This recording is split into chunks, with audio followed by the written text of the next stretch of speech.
नमस्कार, मैं हूं मृत्युंजय कुमार झा।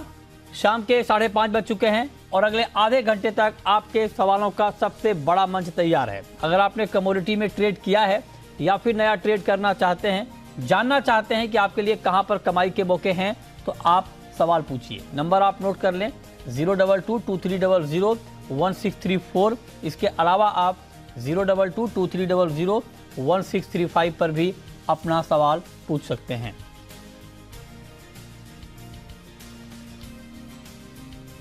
और आज की चर्चा में हमारे साथ 4 खास मेहमान जुड़े हैं। हमारे साथ हैं सिराज हुसैन साहब, farmer agriculture secretary, Ajay Goyal हैं, एमडी हैं शिवाजी रोलर मिल के, भाविक पटेल हैं ट्रेड बुल्स के, और बीरेन वकील हैं पैराडाइम कमोडिटी के। आप सभी का बहुत बहुत स्वागत है।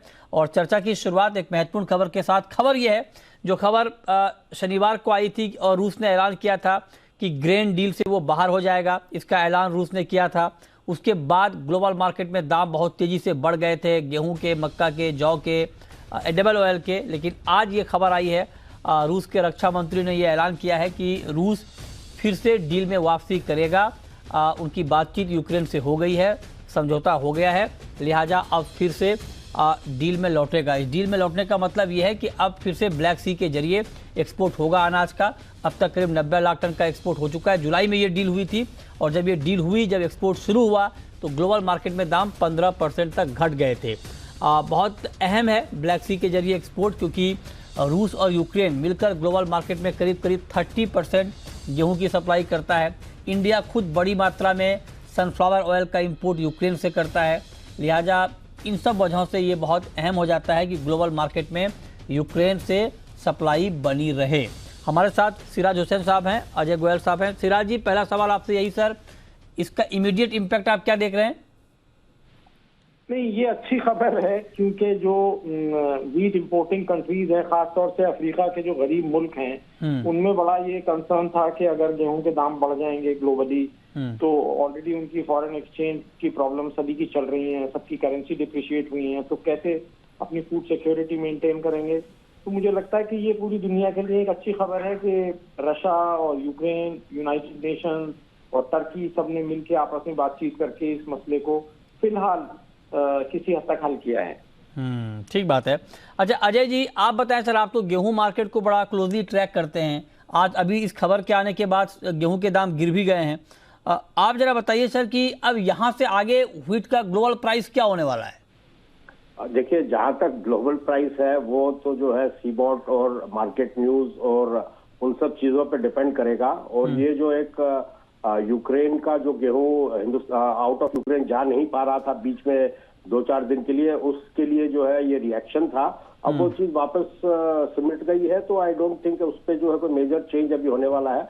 जहां तक कंट्री वाइज क्रॉप की बात है, जो है अमेरिका में हीट वेव का थोड़ा असर है, बट ओवरऑल ऐसी कोई चिंता नहीं है। अगर यूक्रेन से गेहूं निकलता रहा तो ग्लोबली जो है इतनी कोई इमीडिएट क्राइसिस वाली बात नहीं है। अच्छा, तो भारत में सर गेहूं के दाम अभी स्थिर रहेंगे, बढ़ेंगे? देखिए, जहां तक यूक्रेन का और भारत का सवाल है, इंडियन मार्केट जो है वो एकदम इनवर्ड लुकिंग मार्केट हो चुका है। यहाँ से ना एक्सपोर्ट होता है ना इंपोर्ट हो सकता है, और यहाँ के लोकल डिमांड और सप्लाई के हिसाब से बाजार चल रहा है। आज की तारीख में सप्लाई की भारी कंस्ट्रेंट है, क्योंकि अभी सीजन के 4 महीने बचे हैं और अभी मार्केट्स में तो अराइवल है नहीं। थोड़े बहुत स्टॉकिस्ट के पास माल है और डिमांड कंटिन्यूस बनी हुई है। तो ये मार्केट थोड़ा 2-5% और रैली हो सकता है आने वाले 2-3 महीनों में, अगर सरकार का कोई हस्तक्षेप नहीं रहा तो। ठीक बात है, ये आपने बहुत महत्वपूर्ण बात कही है। सिराज जी, एक सवाल मेरा इस खबर पे आपसे और होगा कि इंडिया के लिए भी ये डील बहुत महत्वपूर्ण इसलिए थी क्योंकि हम सनफ्लावर ऑयल का बड़ी मात्रा में इंपोर्ट करते हैं यूक्रेन से। ऑलमोस्ट जितना हमारा टोटल इंपोर्ट है सनफ्लावर का, 81% इंपोर्ट हम यहीं से करते हैं। तो ऑयल के सेंटीमेंट के लिहाज से आप इस खबर को किस तरह से देख रहे हैं? देखिए, सनफ्लावर ऑयल का जरूर इंपोर्ट होता है, लेकिन वो अगर बहुत ज्यादा दाम उसके बढ़ जाए तो फिर वो पाम ऑयल से सब्स्टिट्यूट होता है। और पाम ऑयल के दाम तो काफी मॉडरेट हो गए हैं। और इस वक्त एक अच्छी खबर किसी हद तक ये भी है कि गवर्नमेंट ने जीएम मस्टर्ड के ट्रायल्स को अलाउ किया है। Right sir. तो ओवरऑल हम कह सकते हैं कि एडिबल ऑयल में कंज्यूमर्स के लिए, गवर्नमेंट के लिए एक पॉजिटिव सेंटिमेंट है। राइट, चलिए शुक्रिया अजय गोयल जी आपका। लेकिन सिराज जी, आपसे मेरा सवाल सर, 2 और खबरें आई हैं आज कैबिनेट की मीटिंग में। एक खबर तो यह है कि फर्टिलाइजर सब्सिडी में बढ़ोतरी की गई है और एनपीके स्कीम के तहत ये सब्सिडी बढ़ाने का ऐलान किया गया है। कितनी बढ़ाई गई है वो डिटेल आना अभी बाकी है, लेकिन मैं आपसे जानना चाहता हूं कि क्या आपको लगता है कि ये सब्सिडी बढ़ने के बाद रबी की जो बुआई अभी होने वाली है उसमें एक बड़ी राहत किसानों को मिलेगी, या आपको लगता है कि कुछ और कदम अलग तरीके से उठाए जाने चाहिए? देखिए, इसका मुझे नहीं लगता कि बहुत ज्यादा असर होगा फर्टिलाइजर के एप्लीकेशन पे, क्योंकि यूरिया ऑलरेडी बहुत ज्यादा सब्सिडाइज्ड है और यूरिया का ही हम ज्यादा इंपोर्ट करते हैं और डीएपी वगैरह का एप्लीकेशन भी जितना होना चाहिए कई राज्यों में मिला के उससे कम है। तो अभी हमने इसके ऊपर एक आर्टिकल भी लिखा था कि फर्टिलाइजर सब्सिडी में रिफॉर्म क्यों मुश्किल है। तो हमने एक्सप्लेन करने की कोशिश की थी कि इसका डीबीटी किन कारणों से संभव नहीं हो पा रहा है। अच्छा, तो आप करें इसका कोई, तो क्या करना चाहिए था सर रबी क्रॉप को बूस्ट करने के लिए? एक तो एमएसपी बढ़ा दी गई। देखिए, एमएसपी, गेहूं की एमएसपी अच्छी बढ़ी है। जो रबी में मुझे कंसर्न दिखाई देता है वो चने को लेके है, क्योंकि चना के प्राइसेस पिछले 1-1.5 साल से एमएसपी से नीचे चल रहे हैं। हाँ। और उसकी वजह से किसानों को कुछ ज्यादा इंसेंटिव नहीं है चना बोने का, और फ्यूचर ट्रेडिंग भी बैन चल रही है। तो कुछ ऐसी भी अर्ली सोइंग की जो रिपोर्ट्स हैं वो ये है कि मध्य प्रदेश में चने की जगह किसान गेहूं को प्रेफर कर रहे हैं। तो बाकी जो पंजाब में, हरियाणा में, उत्तर प्रदेश में गेहूं की बुआई अच्छी चल रही होगी। ट्रेड सर्कल्स ये बताते हैं कि उत्तर प्रदेश से जो गेहूं अवेलेबल होता था फ्लावर मिल के लिए साउथ की, वो नहीं अवेलेबल हो पा रहा है। अच्छा, ओके, ठीक है। अब एक दूसरी खबर सर ये आई है कि एथेनॉल की कीमत बढ़ाने का भी ऐलान हुआ है कैबिनेट में, और गन्ना जूस से बनने वाली एथेनॉल की कीमत 63 रुपये 45 पैसे प्रति लीटर से बढ़ाकर 65 रुपये 51 पैसे प्रति लीटर किया गया है। उसी तरह अलग अलग कैटेगरी में ये दाम बढ़ाए गए हैं। इस बढ़ोतरी पर आपका रिएक्शन क्या है? देखिए, इस बहुत ही अच्छा गवर्नमेंट का ये डिसीजन रहा है इथेनॉल के प्रमोशन को सपोर्ट करने का, और ये गवर्नमेंट की बड़ी कामयाबी है पिछले 4-5 साल में कि इथेनॉल प्रोग्राम को कामयाबी मिली। कई राज्यों में तो ये 10% से भी ज्यादा तक पहुंच रहा है इथेनॉल की ब्लेंडिंग। लेकिन मुझे जो इंडस्ट्री सोर्सेज बता रहे हैं कि जो जूस से इथेनॉल बनता था उसके दाम वो और ज्यादा एक्सपेक्ट कर रहे थे। 65 रुपए 61 पैसे दाम फिक्स हुआ है, तो वो उससे ज्यादा एक्सपेक्ट कर रहे थे जूस से इथेनॉल बनाने वाले। अच्छा, ओके, तो इससे सर मतलब कितना बूस्ट मिलेगा? जो ब्लेंडिंग की दिशा में हम लोग आगे बढ़ रहे हैं, उस पर आपका क्या कमेंट है? नहीं, उसके लिए ये पॉजिटिव खबर है। देखिए, शुगर इंडस्ट्री में इस टाइम हम कह सकते हैं थोड़ी सी अनसर्टेनिटी है। वो अनसर्टेनिटी इसलिए बनी हुई है कि शुगर का एक्सपोर्ट ओजीएल में नहीं आया वापस, अभी भी रेस्ट्रिक्टेड है। यानी कि हर शुगर मिल को कितनी क्वांटिटी एक्सपोर्ट के लिए अलॉट होगी, उसके लिए उसको कृषि भवन जाना पड़ेगा। राइट। उसके लिए उसको शुगर के जॉइंट सेक्रेटरी से मिलना पड़ेगा, और वो डिसाइड करेंगे कि कौन सी मिल कितनी क्वांटिटी एक्सपोर्ट कर सकती है। और इंडिया से कितना एक्सपोर्ट होगा वो भी अभी तक नहीं डिसाइड हुआ है। लोग उम्मीद कर रहे हैं 6 मिलियन टन होगा। तो अभी शायद गवर्नमेंट खुद भी सर्टेन नहीं है कि शुगर केन की क्रॉप कैसी आने वाली है। ठीक बात है, और इसीलिए एक्सपोर्ट पॉलिसी का भी ऐलान अभी नहीं हुआ है। ये बात आपने ठीक कही कि 6 मिलियन टन 60 लाख टन के आसपास की बात हो रही है। पिछले साल हालांकि टोटल अगर आप देखें तो 112 लाख टन अलाउ किया गया था। बहुत शुक्रिया सिराज जी आपका हमारे साथ जुड़ने के लिए और डिटेल में इन तमाम खबरों पर बात करने के लिए। आगे बढ़ते हैं, अब आपको बताते हैं एक और महत्वपूर्ण खबर यह है कि सिल्वर ऑप्शन में रिकॉर्ड कारोबार हुआ है। जो ताज़ा आंकड़े एक्सचेंज की तरफ से आए हैं, एमसीएक्स की तरफ से आए हैं, उसमें यह कहा गया है कि 1 नवंबर को रिकॉर्ड टर्नओवर चांदी के ऑप्शंस में मिनिमम ही और बड़े कॉन्ट्रैक्ट में भी देखने को मिले हैं। सिल्वर 30 किलो का जो कॉन्ट्रैक्ट है उसमें 900 करोड़ से ज़्यादा का कारोबार हुआ है, और 5 किलो के कॉन्ट्रैक्ट में सिल्वर मिनी में 121 करोड़ रुपए का कारोबार हुआ है। ये ताज़ा आंकड़े एक्सचेंज की तरफ से जारी किए गए हैं। तो ये कुछ महत्वपूर्ण खबरें, लेकिन अब आते हैं कि आज के बाजार में आपको करना क्या है। वीरेंद्र जी, आज तो फेड का फैसला आ जाएगा और मार्केट में ये चर्चा करीब सहमति है इस चर्चा में कि 0.75 बेसिस पॉइंट की बढ़ोतरी हो सकती है। तो 75 बेसिस पॉइंट यानी 0.75% की बढ़ोतरी हो सकती है। तो क्या कुछ रिएक्शन दिखाएगा मार्केट या डिस्काउंट कर चुका है इसको? मार्केट 75 फॉर नवंबर एंड दिसंबर में 50 और 75 को फुली डिस्काउंट कर चुका है। अब बात हो रही है कि ये पिवोट कब मींस कब रेट पीक पे आएंगे। कुछ लोगों मानते हैं कि फेड शायद फर्स्ट क्वार्टर में थोड़ी स्लो हो जाएगी। तो ये देखते हुए मार्केट में काफी रिजिलियंस है, मींस अपसाइड झुकाव है गोल्ड का। तो मुझे ऐसा लगता है कि मीटिंग के बाद, फैसले के बाद शायद 400-500 रुपया अपसाइड हम देखेंगे। ओके, तो भाविक जी उससे पहले ट्रेड क्या लिया जाए? 50,780 के आसपास है गोल्ड का मार्केट, करीब करीब 250 रुपए की तेजी है। इस भाव पर कोई ट्रेड आप देख रहे हैं क्या फेड के फैसले से ठीक पहले? जी मुझे लग रहा है कि अगर थोड़ा नीचे आता है तो प्राइस अपसाइड ही रहेगी। तो आई थिंक 600 से 650 के करीब आता है तो 850 से 900 के टारगेट के लिए बाई करना चाहिए और स्टॉप लॉस रखना चाहिए 50,450 का। तो आई थिंक आज कोई भी डिप आता है फेड के फैसले से पहले तो लॉन्ग पोजीशन ही कीजिए इंट्राडे के हिसाब से। अच्छा ठीक है। अच्छा, चांदी में क्या करें बीरेन जी? चांदी में इस वक्त कोई ट्रेड है? और अभी तो हमने दिखाया भी कि ऑप्शन में बड़ा अच्छा रिस्पांस मिल रहा है, तो सिल्वर फ्यूचर में ट्रेड लिया जाए या ऑप्शन में आपके हिसाब से? अभी मैं फ्यूचर प्रेफर करूंगा। ये 58,200-300 के आसपास के लेवल से, जिसमें 57,300 का स्टॉप लॉस रहेगा। और यहाँ 4-5 दिन की टाइम फ्रेम से मैं करीबन 60,500 61,000 तक का प्राइस देख रहा हूँ। सभी रिस्क ऑन ट्रेड है जो मीन्स जिसमें जिसको रिस्की माना जाता है, सभी में अच्छा सा उछाल है। जिंक या सिल्वर या जो भी है, इवन डोमेस्टिक गवार देखो वो भी अपनी रिस्क ऑन कमोडिटी है, सभी में काफी अच्छा उछाल है। अच्छा ओके ठीक है। अब आते हैं क्रूड पे, और क्रूड में आपके हिसाब से अभी भाविक जी तेज़ी है, लेकिन तेज़ी कम हुई है थोड़ी शुरुआती या दिन के कारोबार के मुकाबले। आप कह लें 20 रुपए के आसपास की बढ़त रह गई है कच्चे तेल में। इस भाव पर कोई ट्रेड देख रहे हैं क्या आप? जी ज़रूर से। आज का दिन के जो लो देखे तो 7275 है और करंट मार्केट प्राइस 7330 है। तो मुझे लग रहा है कि करंट मार्केट प्राइस से ही लॉन्ग करना चाहिए और स्टॉप लॉस रखना चाहिए। दिन का जो आज का लो है 7275 और इंट्राडे टारगेट रखना चाहिए 7420 का। तो यहाँ से मुझे लग रहा है कि एटलीस्ट 60-80 पॉइंट्स की बढ़त देखने को मिल सकती है। तो करंट मार्केट प्राइस से ही बाय करना चाहिए। अच्छा ठीक है, मार्केट प्राइस पर आप कह रहे हैं कि बाई करके चल सकते हैं, इस पर आप नज़र रखिए। 60,331 का ताज़ा भाव है। अब आते हैं नेचुरल गैस पे। नेचुरल गैस में अच्छा खासा एक्शन है, ऑलमोस्ट 6.5% ऊपर है भाव, 505 के ऊपर ट्रेड कर रहा है।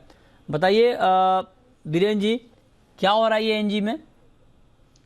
एनजी में काफी वॉलेटिलिटी है, मैं समझ नहीं पा रहा हूँ इसको। और दोनों मार्केट यूरोप के और अमेरिका के एक दूसरे से विपरीत चल रहे हैं। पहले यूरोप बहुत तेजी में था, वो काफी गिर चुका है। अमेरिका में काफी रनअप आया है जो पहले गिर चुका था। तो इसके लिए मेरे पास कोई ट्रेड नहीं है। को पकड़ना बड़ा मुश्किल काम हो रहा है। एक ही दिन में इतना ऊपर इतना नीचे होता है कि बहुत ज़्यादा ये अनप्रिडिक्टेबल कमोडिटी हो गई है। लिहाजा जो बात बीरेन जी ने कही, अगर थोड़ा आप दूर भी रहें तो कोई इसमें दिक्कत वाली बात या कोई चिंता वाली बात है नहीं। अब आते हैं मेटल पे। मेटल में आज के लिए आपकी टॉप पिक भाविक जी? देखिए मेटल की बात करें तो आई थिंक मुझे कॉपर सेल लग रहा है, क्योंकि इंट्राडे के पर्पस से देखें तो नया लो बना रहा है, लोअर लो और लोअर हाई बना रहा है। तो आई थिंक जब तक आज के दिन का हाई नहीं ब्रेक करता है 664, तब तक मैं सेल में ही रहूंगा। तो इंट्राडे पर्पस से अराउंड 662 नवंबर कॉन्ट्रैक्ट है, वो शॉर्ट कर सकते हैं 667 के स्टॉप लॉस से, और टारगेट रख सकते हैं 654 का। ठीक है, अगला सवाल है जय सिंह का। पूछिए सिंह साहब। हाँ, चना में क्या होगा? चने में? हाँ। अच्छा बीरेन जी बताइए सर, चने पर आपका व्यू? चना काफी कमजोर है, बट अब शायद बॉटम आउट हो जाना चाहिए, क्योंकि बुआई का जो रुझान है वो थोड़ा वेट की और दिख रहा है। ठीक है, इस पर आप नज़र रखिए। और 660 के आसपास है एमसीएक्स पर कॉपर का। लेकिन चने के बारे में अभी बीरेन जी कह रहे हैं कि मार्केट जो है बहुत ज़्यादा टूट चुका है।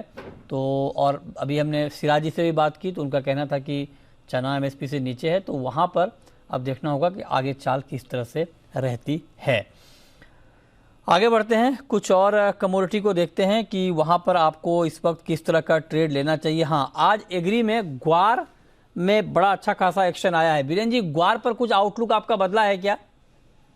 ग्वार में जो एक्सपेक्टेशन था कि हॉलीडे के बाद मार्केट गिरेगा, अराइवल में बहुत बढ़ोतरी होगी, बट सरप्राइजिंगली काफी स्ट्रॉन्ग रहे सभी मार्केट। कॉटन में भी तेजी रही, सोयाबीन में भी तेजी रही, ग्वार में भी तेजी रही। तो ऐसा लग रहा है कि यहाँ से शायद और भी 300 350 रुपया ये बढ़ना चाहिए। अच्छा, ग्वार बढ़ना चाहिए आप ये कह रहे हैं? हाँ, मुझे ऐसा लगता है। ठीक है, इस पर आप नज़र रखिए। 4750 के ऊपर इस वक्त ग्वार ट्रेड, आज की क्लोजिंग प्राइस है 3% से ज़्यादा की मजबूती। अच्छा भाविक जी, कॉटन में भी जो अभी बीरेन जी ने जिक्र किया, कॉटन में भी बहुत बड़ी तेज़ी का माहौल बना है। आज भी आप देखिए दाम बहुत बड़े हैं कॉटन के, 780 रुपये ऊपर, 30,500 के ऊपर। कॉटन पर आपका आउटलुक क्या है? जी देखिए, जैसे हमने बताया कि अमेरिका में भी थोड़ा ड्राई वेदर है, तो उसकी वजह से भी जो कॉटन आउटपुट है शायद कम हो सकता है। और हमारे यहाँ भी हमने देखा कि काफ़ी करेक्शन हो चुका है और फिर अराउंड 28,000 से प्राइसेस अपसाइड हुए हैं। तो मुझे लग रहा है कि अभी और अपसाइड दिख सकते हैं। आई थिंक अराउंड 33,000 से 34,000, तो यहाँ से और 3-4 हज़ार रुपये की अपसाइड दिख रही है कॉटन में। ओके, ठीक है। अगला सवाल, अच्छा अब हम शुरू करते हैं सवाल जवाब, और अतुल जुड़ रहे हैं हमारे साथ। पूछिए अतुल जी, आप सुन पा रहे हैं जी? कैस्टर में अभी अगली नई सीजन चालू होने से पहले कैसा आउटलुक रहेगा? कैस्टर का आउटलुक नए सीजन से पहले कैसा रहेगा? आज 92 रुपये बढ़कर मार्केट बंद हुआ है 7300 के करीब। बताइए बीरेन जी, कैस्टर का आउटलुक। इस समय नई फसल डिसेंट अच्छी दिख रही है, खास करके पिछले 3 महीने का एक्सपोर्ट बेहद कमजोर रहा। तो ये देखते हुए मुझे ऐसा लग रहा है कि इसमें जो तेजी बनी थी 75 के आसपास, शायद वो टॉप आउट हो चुका है। तो मेरा रुझान आगे थोड़ा डाउन साइड का रहेगा। ठीक है, नेक्स्ट कॉलर कोमल सिंह हैं चंडीगढ़ से। पूछिए कोमल जी सर, 4 लॉट 265 पे एवरेज किया है, तो क्या वो टारगेट आ पाएगा नवंबर में? या किस कमोडिटी में सर? जिंक में। जिंक में 265 पे आपने एवरेज किया है बाइंग का? जी जी। ओके भाविक जी, क्या ठीक ट्रेड है इनका, रुकना चाहिए अभी? आई थिंक 245 के स्टॉप लॉस से रुक जाइए, क्योंकि काफ़ी हमने करेक्शन देखे हैं। तो 245 के स्टॉप लॉस से वेट कीजिए। अगर 245 ब्रेक करता है तो आप निकल जाइएगा। अच्छा ठीक है, तो अपने स्टॉप लॉस के आसपास ही हैं आप, तो उसको वेट करिए, देखिए क्या होता है मार्केट में आगे, और इस पर नज़र बनाकर आप रख सकते हैं। आगे बढ़ते हैं और अब रुक करते हैं कुछ और कमोडिटीज़ का कि वहाँ पर किस तरह। अच्छा, जीरे में बीरेन जी अभी क्या व्यू है आपका? जीरे के फंडामेंटल तो बड़ा स्ट्रांग बताए जा रहे हैं, फिर भी मार्केट में वो एक्शन नहीं लौट पा रहा है। जीरा में बीच में एक्सपोर्ट डिमांड काफी अच्छी थी, बट चाइना लॉकडाउन थोड़ा एक्सटेंड हो गया, और अब जो रीशफल हुआ वहाँ रिसेंट मीटिंग के बाद, तो अब काफी क्लैरिटी, इसमें काफी ओपेसिटी है, मींस के कब खुलेगा लॉकडाउन, वो देखते हुए ऐसा लग रहा है कि अब ये भी टॉप आउट हो गया है शायद। और इसमें भी कहीं मुझे हिडन इन्वेंट्री दिख रही है। प्रवीण है नेक्स्ट कॉलर हिसार से। पूछिए प्रवीण जी। नमस्कार सर। नमस्कार, पूछिए सर। 2 लॉट सिल्वर के सेल किए 58,950 पे, क्या स्टॉप लॉस रखूं? 58,950 पे आपने 2 लॉट शॉर्ट किया है? हाँ जी। ओके, अभी मार्केट है 59,200 के आसपास। बताइए भाविक जी, क्या सुझाव आपका इनके लिए? देखिए, फेड की बैठक है तो ज़रूर से स्टॉप लॉस लगाए, और बने तो इंट्राडे पोजीशन ही रखिए।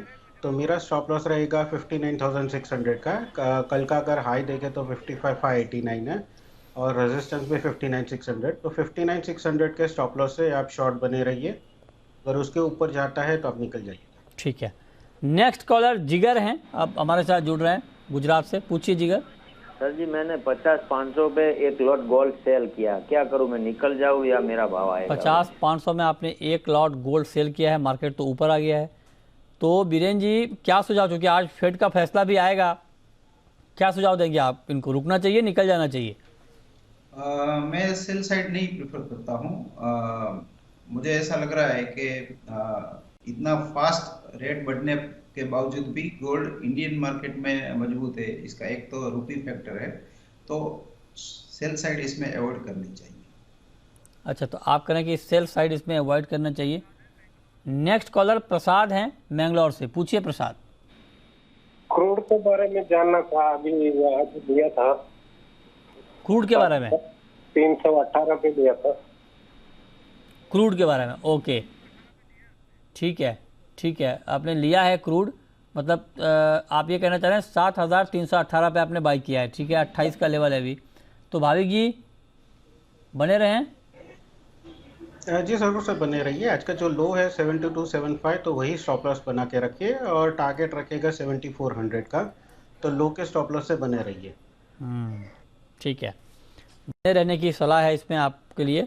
आप नेक्स्ट कॉलर विजय हैं गुजरात से, पूछिए Vijay ji.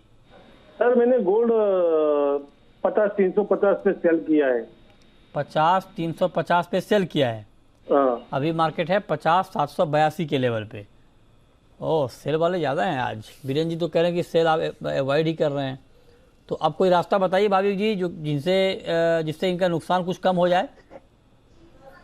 I would say कि 50,900 का स्टॉप लॉस बना के होल्ड कीजिए। अगर शायद इंट्राडे में थोड़ा नीचे आता है तो निकल जाइए, क्योंकि मैं भी बीरेन भाई से ही साथ हूँ कि मुझे लग रहा है कि शॉर्ट में बने रहना चाहिए। तो इंट्राडे स्टॉप लॉस 50,900 का, और कल का वेट कीजिए। कल जब फेड के बैठक होता है और इनफैक्ट करेक्शन भी आता है तो गोल्ड बाई कीजिएगा।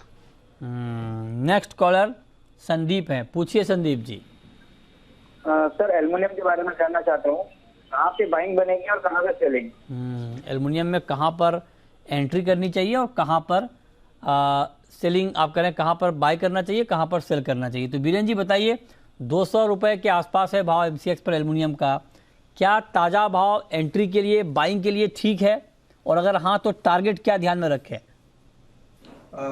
एग्रेसिव ट्रेडर करंट भाव पे भी बाई कर सकता है।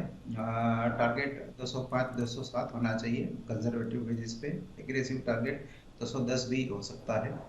लो रिस्क एंट्री करनी है तो 197 के आसपास बाई करके 193 का स्टॉप लॉस रखना चाहिए, और टारगेट हम 205 ठीक है। चलिए, बहुत शुक्रिया बीरेन जी आपका, भाविक जी आपका जुड़ने के लिए, बताने के लिए कि आज कमोडिटी में कहां पर कमाई के मौके बन सकते हैं।